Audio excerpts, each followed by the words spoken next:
পটিয়াৰ বহু ভিতৰুৱা অঞ্চল মনাই জয়সিদ্ধিত এইবাৰ জাকজমকতাৰে অনুষ্ঠিত হ'ল ৰাস মহোৎসৱ। বৃহস্পতিবাৰ আৰু শুক্ৰবাৰে দুদিনীয়া বিস্তৃত কাৰ্যসূচীৰে মনাই জয়সিদ্ধিৰ লগতে সমূহ গাঁওবাসীৰ ৰাইজে উদযাপন কৰিলে 58 সংখ্যক ৰাস মহোৎসৱ। বৃহস্পতিবাৰৰ দিনা শিশুলীলাৰ পিছতেই শুক্ৰবাৰে পুৱাই ৰাস কমিটিৰ সভাপতি কৃষ্ণ হাজৰিকা ধৰ্মধ্বজা উত্তোলন কৰি সন্ধ্যা মহাৰাসৰ মঞ্চ উন্মোচন কৰে প্ৰাক্তন নাগ শংকৰ জিলা পৰিষদৰ সদস্য তথা নাগ শংকৰ মণ্ডলৰ সভাপতি হিতেশ বৰুৱাই।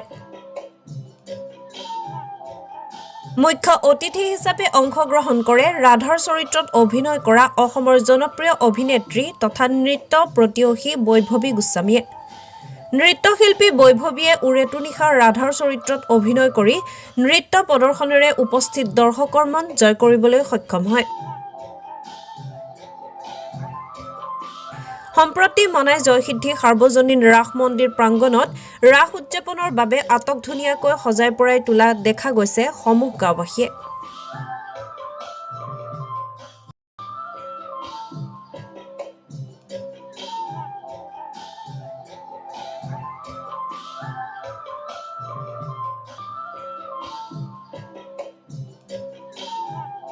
তেজপুৰৰ পৰা চন্দন শৰ্মাৰ ৰিপৰ্ট, ডিলাইটফুল ৱৰ্ডছ।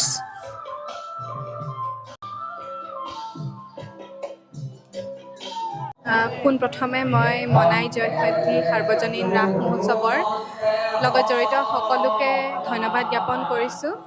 মোক এই ৰাস ভাগলৈ নিমন্ত্ৰণ কৰাৰ বাবে এক বিশাল মঞ্চ, বিশাল জনগণ সকলোকে লগ পাই খুব ভাল লাগিছে। কম সময়ৰ বাবে লগ পাইছোঁ যদিও আগন্তুক পৰিকল্পনা আপুনি কিবা হাতত লৈছে নেকি?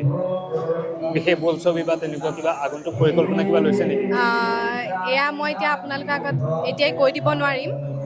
এতিয়ালৈকে মানে সমজুৱাকৈ কৈ দিব পৰা হোৱা নাই। যেতিয়া হ'ব আপোনালোকে নিশ্চয় গম পাব। আহি আছে আৰু নতুন নতুন বহুতো কাম। ঠিক আছে বাৰু। সঁচাই এক উৎসৱমুখৰ পৰিৱেশ। ইয়াত খুব সুন্দৰভাৱে বৃন্দাবন সজাই পৰাই তুলিছে। যোৱা নিশা আমি গম পাইছোঁ, যোৱা নিশা আমি অহা সৌভাগ্য নহ'ল যে যোৱা নিশা ইয়াত খুব সুন্দৰভাৱে শিশুলীলা প্ৰদৰ্শন হৈছে। আজি দ্বিতীয় নিশাৰ কাৰ্যসূচী কেলিগোপাল নাটভাগী ইয়াত প্ৰদৰ্শন হ'ব।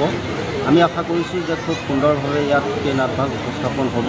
আৰু এটা কথাত ভাল লাগে যে অঞ্চলৰ এই ৰাসখনক লৈ পেলাই মানুহৰ যিটো স্বাভিমান, এই অঞ্চলৰ ৰাইজৰ যিটো স্বাভিমান, যুৱকসকলে, ৰাইজসকলে, আই মাতৃসকলে ওৰে নিশা পৰ্যন্ত ইয়াত কাম কৰি এই ৰাসখন পতাৰ ক্ষেত্ৰত যি এক আন্তৰিকতা, সেইখিনি পাহৰিব নোৱাৰি।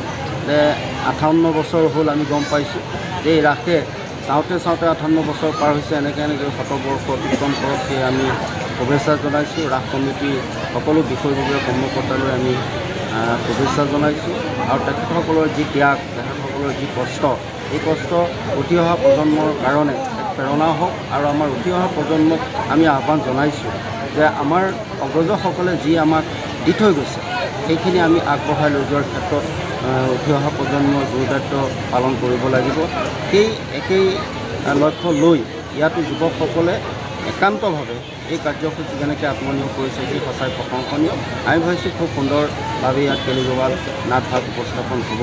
আমি আশা কৰিছোঁ আমি ইয়াতে এই নাটভাগ আজি উপভোগ কৰিম বুলি আহিছোঁ। ভাল লাগিছে। সকলোলৈকে ধন্যবাদ জনাইছোঁ, কৃতজ্ঞতা জনাইছোঁ।